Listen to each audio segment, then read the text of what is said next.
Live to Caleb Maupin. He's from the Workers' World Party, joining us live from the States. Caleb, Washington has renewed what it calls a state of emergency regime with Tehran. So how significant is that in the light of the fact that relations seem to be improving?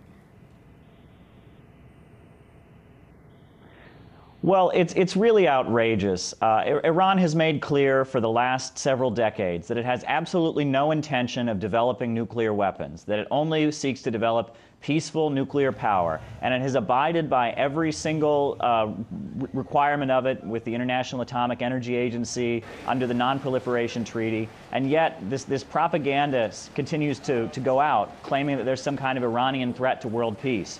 Well, the reason that the United States, Israel, France, and countries like that are threatened by Iran is not because Iran is aggressive or anything like that. They're threatened because Iran seeks independent economics. The Iranian Revolution of 1979, the people of Iran rose up, they overthrew the Shah, who was a brutal US-backed dictator, and they began a course of independent economic development. The profits from Iranian oil go to the Iranian economy. They don't go to the bankers on Wall Street. They don't go to London Stock Exchange. They go to the people. They go to the Iranian economy, and they don't want independent economic development. And that's what the aggression against Iran is all about. And Iran has been more than accommodating. It's made clear it has no desire for aggression. When President Rouhani was at the United Nations, he made clear he was talking of a world against violence and extremism, making clear that Iran is not aggressive, Iran does not want violence, but it's clear that the Wall Street bankers and the corporations and the U.S. government, which represents them, is very, very committed to hostility toward Iran, and that's what we're seeing with these new sanctions. I mean, it's just but surely they're missing a trick here. No matter what Iran does, you think if they do,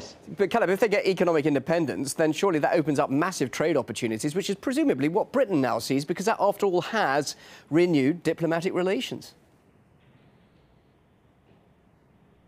But it's about control. It's about economic control. You know, the Western powers are very threatened by the fact that around the world, I mean, it's not just Iran, but there's a whole network of countries that are not under their dominion, whether it's, China, Venezuela, Cuba, Syria. These are all countries that are defying the will of the Western financial institutions and have set up their own kind of economies that serve themselves rather than serving the West. And that's something that they simply can't stand for. And that's what this aggression is about. And do you think those talks then could be derailed? Because there's going to be a next round of talks. Do you think perhaps they would be derailed, or could they be successful?